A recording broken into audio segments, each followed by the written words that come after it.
Here we are again on side 2, and we begin with Max.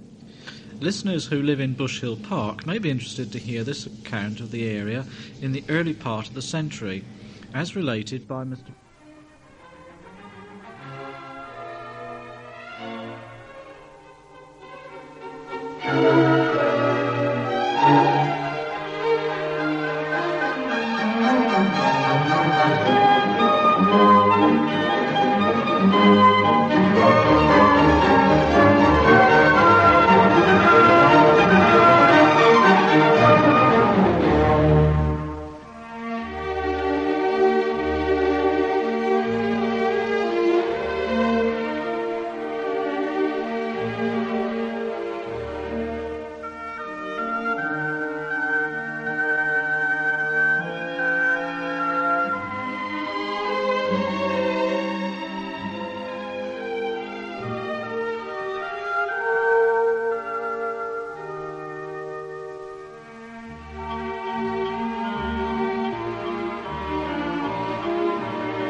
Here we are again on side 2, and we begin with Paul.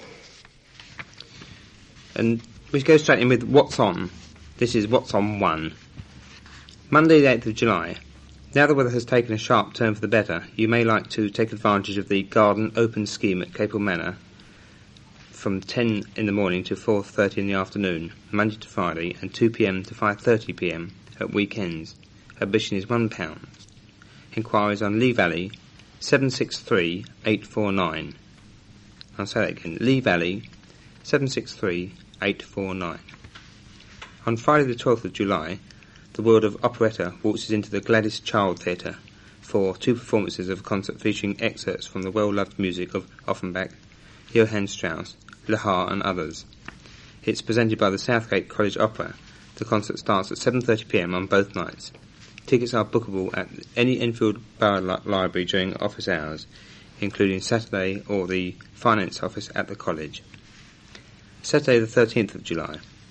The British Cactus and Succulent Society annual show is featured at this weekend's open house at the Millfield House Arts Centre. Presented by the LBE Arts Council, the weekend attractions include arts, craft, leisure and fundraising activities.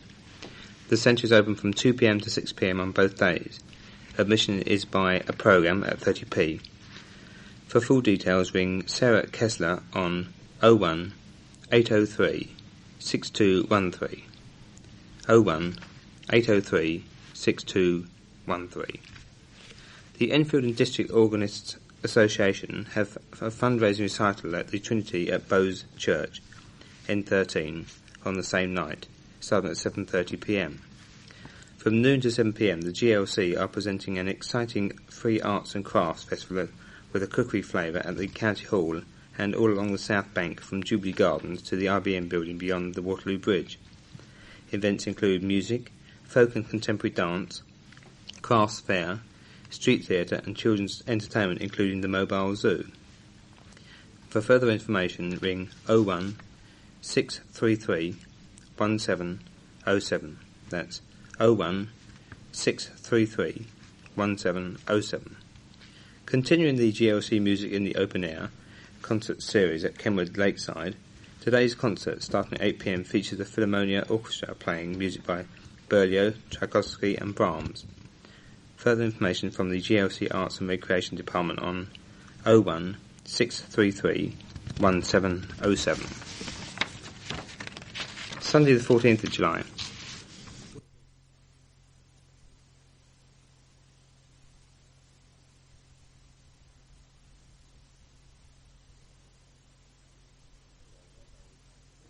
Here we are again on side 2, and we begin with an item by Janet. Over to you, Janet, then.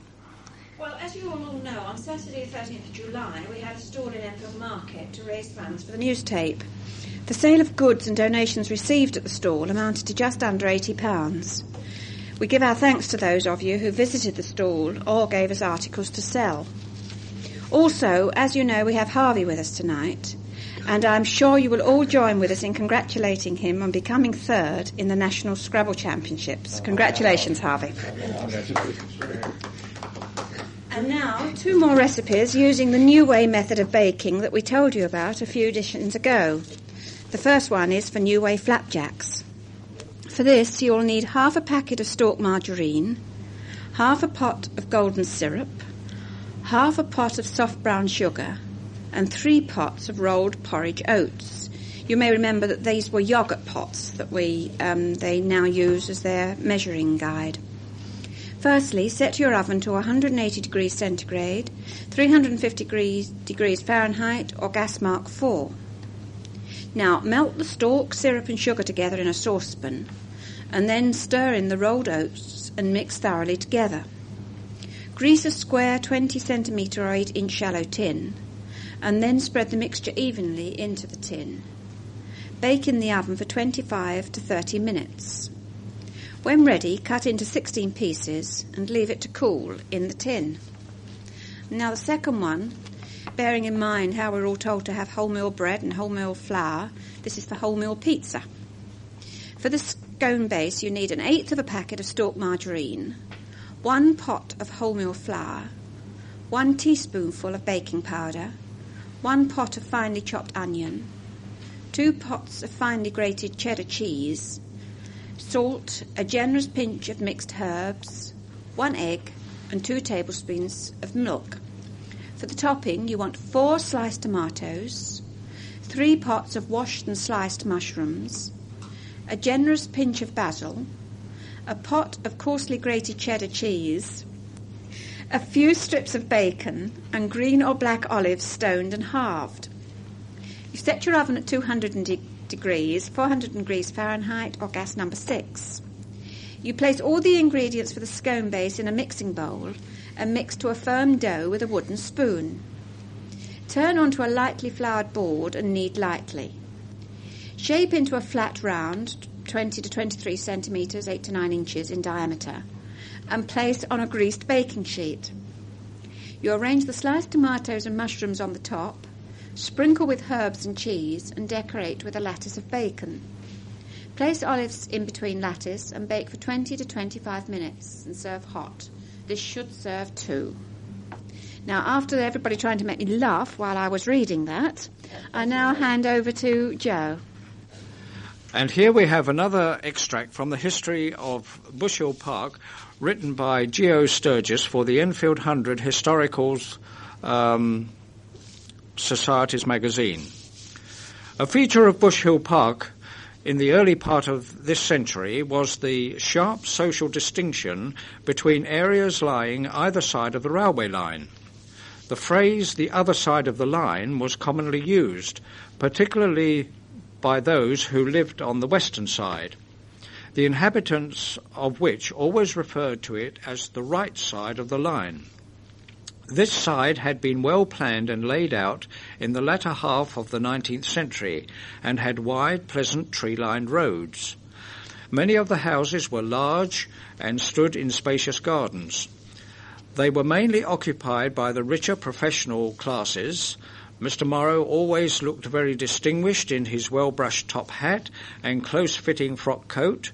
Rich city merchants and industrialists and wealthy shopkeepers of large firms such as Maynard, the confectioner, Nicholson, the draper of St. Paul's Churchyard, and Slingsby, the truck and ladder maker of Kingsway, London. To the east of the line, the houses were generally smaller, mainly terraced, some around John Street being let for as little as 2 and 6pence to 2.5p per week. Even the church-going of the district reflected the social division. The more wealthy folk of the western side mainly attending St. Stephen's Church or a nonconformist church at Enfield, whilst folk on the eastern side tended to go to St. Mark's Church. the Congregational Church or the Salvation Army. There was a small Methodist church in Wellington Road, but this was poorly attended. My mother, who was slightly snobbish, in a very kindly way, used to declare that even the air was different on the other side of the line. You can smell the difference, she said, as soon as you cross the railway bridge.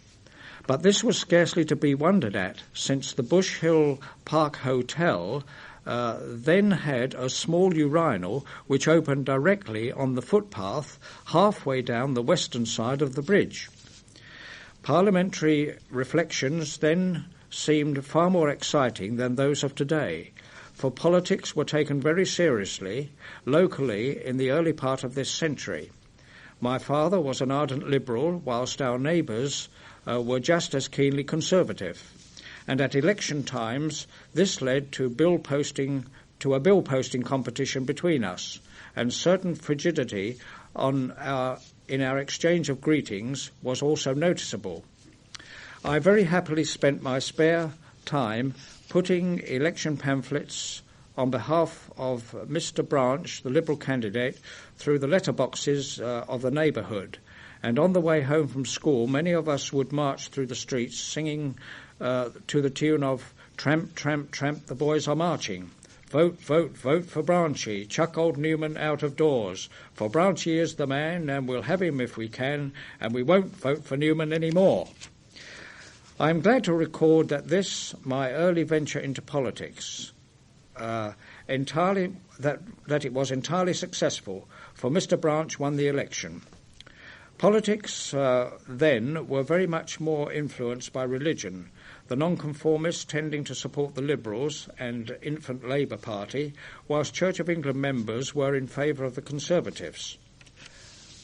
Motors were rarely seen in Bush Hill Park then, when I was a boy, and these vehicles were still in their infancy. Occasionally, for a treat on bank holidays, my father would hire a pony and trap, and we would drive to Epping Forest for a picnic. Most of the deliveries to and from shops were made by horse and cart in the case of heavy loads, such as sacks of flours, trailers drawn behind steam engines. The drivers of these engines used to replenish their water supply by sucking it up through a large flexible tube from the saddler's mill stream. Beer was delivered to the Bush Hill Park Hotel by a brewer's dray drawn by two massive Shire horses. The boys loved to hang on the back of the cart and get carried along some distance before dropping off again. But other boys usually tried to spoil our fun by yelling to the driver, "Whip, whip, whip behind, governor." The houses naturally dropped a supply of manure.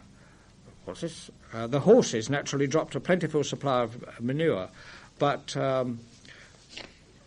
about the streets, and my father, who was a keen gardener, used to ask me to gather this, either in a pail or in a barrow, which he made from a Tate's sugar box. I always felt self-conscious about doing this task, and was only encouraged to do so by the small monetary reward of a halfpenny or a penny when I returned with a full barrow. One boy called at a house and asked threepence instead of the usual penny for a pail of manure, saying the price had risen, as I've broken my shovel, and this pailful is all hand-picked. Now over for the next news item. Thanks very much, Joe. What's on this week is a bit short because the GPO apparently haven't supplied us further news from the Central Library, but on Thursday, the 25th of July, Musical All Sorts is on the recital menu tonight at this week's gathering of the Edmonton Gramophone Society. The evening starts at 7:30pm. The venue, as usual, is the Salisbury House Arts Centre, and you can get details on telephone 01 360 8596.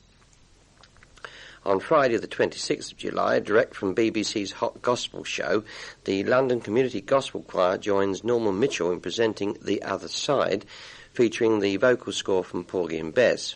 Performances tonight and tomorrow evening begin at 8pm and are staged at the Intimate Theatre N13. Tickets available from the box office on 01886 5451 or 2. On Saturday, the open weekend at Capel Manor features the Consumer Association's Witch Garden launch and the annual Enfield Fuchsia Society show. The gardens open from 2 to 6 p.m. Admission is £1.25 with free car parking. Inquiries on Lee Valley 763849.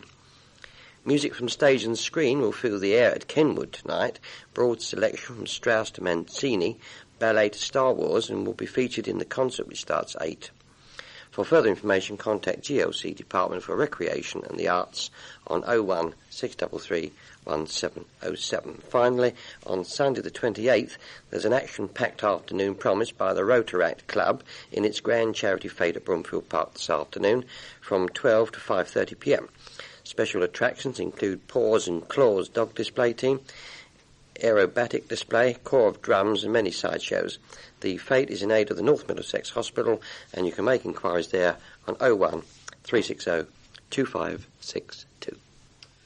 Now back to the news. The man who helped to make Whitewebs Park one of the borough's most attractive features has died at the age of 97. Abraham Henry Andrews spent most of his life working in gardening and meeting the famous horticulturalist August Bowles at Middleton House as a boy helped set him on the path which he followed for most of his working life. Mr. Andrews was born in Medcalf Road, Enfield Lock, as one of 13 children. Later he joined the Royal Army Medical Corps as a short-term regular soldier. It was while he was a reserve that he met and married Lily Turner. They lived in St Albans, where he worked as a gardener, before Mr. Andrews was recalled to army service at the outbreak of the war in 1914. In the early 1920s, after he left the army, he tried setting up as a nurseryman near South Mimms, but a coal strike stopped his boilers and he lost his crop. He then returned to Enfield, where he worked with the Parks Department of what was then the Enfield Urban District Council. He worked with the council until he retired, having a hand in the development of nearly all of the borough's parks. For 20 years he was head keeper at Whitewebs, and with his family he lived in the old riverside cottage in the park, which has since been demolished. He and his wife retired to Hastings in 1953, but returned to Enfield 12 years later. They lived in St George's Road in Forty Hill. After Mrs. Andrews' death in 1976, he stayed on there until last year.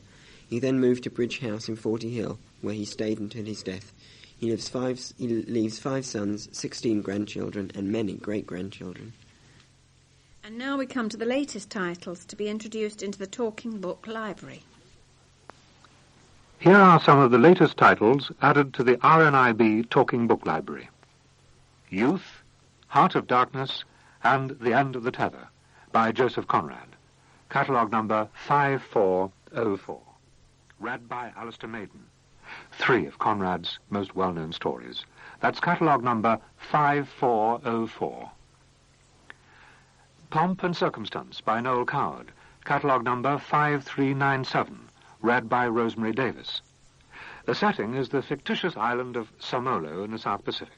A royal visit is imminent, and the domestic complications this causes to the colonial set have hilarious results. That's catalogue number 5397. Diana by R.F. Delderfield. Catalogue number 5377. Read by Hugh Ross. Youthful romance and adult passion between the world wars. That's catalogue number 5377. Deborah by Esther Kreitman. Catalogue number 5393. Read by Elizabeth De Silva. Deborah is the daughter of a feckless, unworldly rabbi. She is 14 years old, sensitive, intelligent, and romantic. But the 2 things she longs for are denied: education and marriage to the man of her choice. That's catalogue number 5393. The Naive and Sentimental Lover by John le Carré. Catalogue number 5403. Read by Robert Gladwell. While touring Somerset, Aldo Cassidy meets a charming, if wayward couple. He falls in love with them both, and is swept into a world where feeling is the only justification for action. That's catalogue number 5403. The Eliza Stories by Barry Payne, catalogue number 5387, read by Simon Cody. This book contains all 5 volumes of the stories about Eliza and her dreadful husband. Their progress through the little events of life is charted with exquisite exactitude by Eliza's foolish and gullible husband. That's catalogue number 5387. Sleep It Off, Lady, by Jean Rees, catalogue number 5402, read by Vivian Krieger. A collection of 16 stories beginning and ending in Dominica, the West Indian island where Jean Rees was born. That's catalogue number 5402. Those were some of the latest titles added to the Talking Book Library. If you want any of these, please add them to your next selection list. A new £3 million development for the elderly could be on the way. The initial go-ahead to build a joint residential care and sheltered flat centre covering 1.5 acres at Barrowell Green in Winchmore Hill was given by Enfield Social Services Committee last Monday. The development would include 26 individual sheltered flats and 4 residential homes, each housing 9 residents.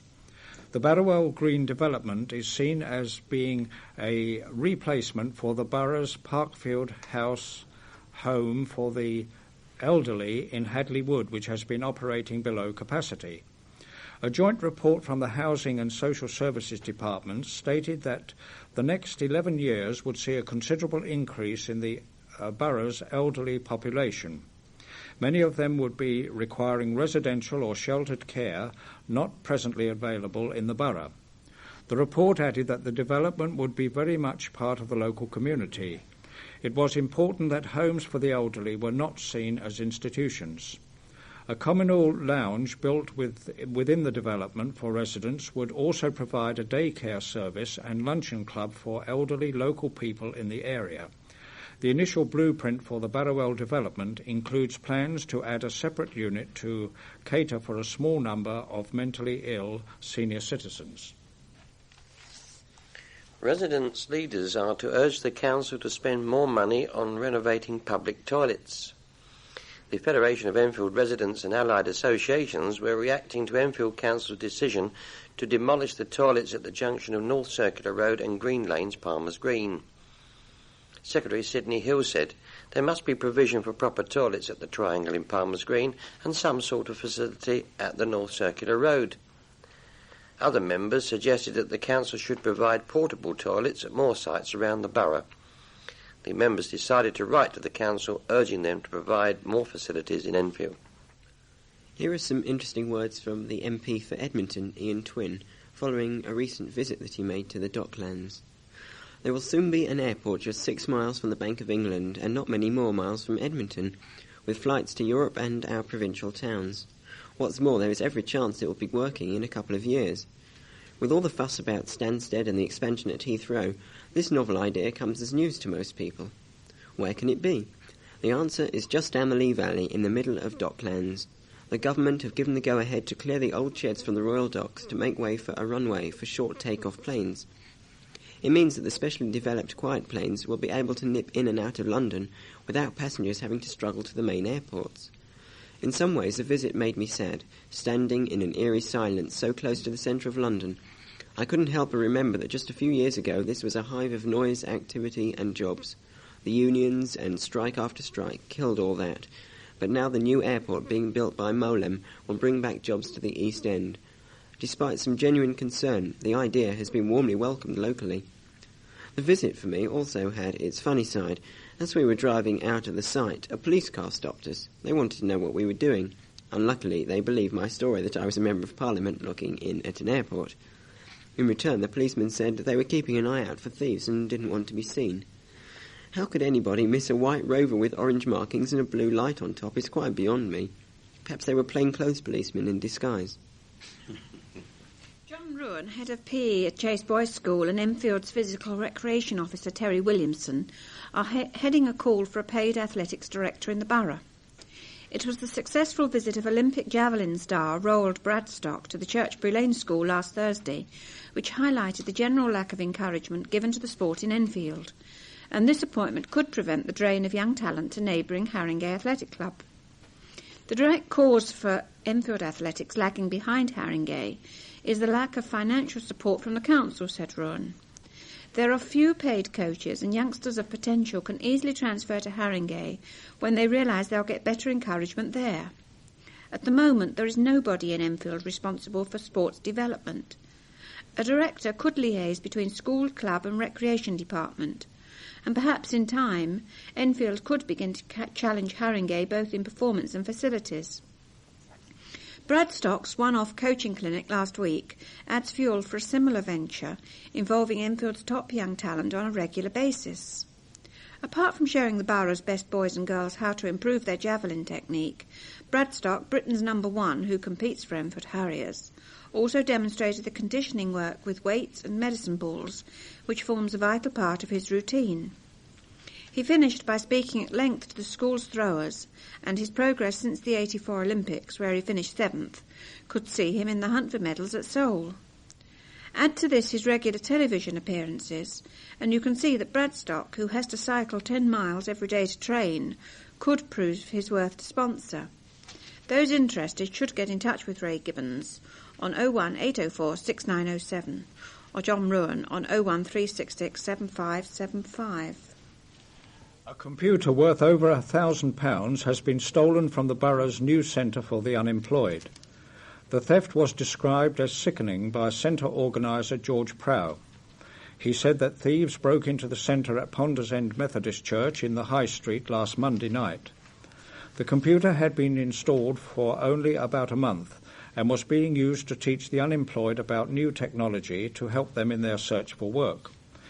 It is just sickening that people rob the unemployed who are at a disadvantage anyway. When people try to help them, others take advantage, said Mr. Prow. Although the computer is insured, it will take some time before a replacement is bought. Meanwhile, the CUE are taking extra precautions to stop any further break-ins, and they are offering a reward to anyone who can help them trace their computer. Teachers are beginning to dig in as the likelihood increases that the pay battle will drag on into the autumn. The National Association of Schoolmasters and Union of Women Teachers announced on Sunday that local education authorities would be subject to selective strike action from October. And an Enfield spokesman for the union claimed that the borough could well be the target of strike action. The union has now stopped the pinpoint strike action, which meant withdrawing teachers at 24 hours' notice, but they are continuing to withdraw cover for absent teachers and supervised lunchtimes. Jim Gascoigne, press officer of the Enfield branch of the NASUWT, said that future strike action would probably be imposed in areas where it already has had a telling effect. Every time we withdraw a teacher from classes, we estimate 74 children were affected. That is above average, and there is the chance that teachers in Enfield could be told to take action, he said. This week, teachers' unions and local authorities were again meeting to discuss pay.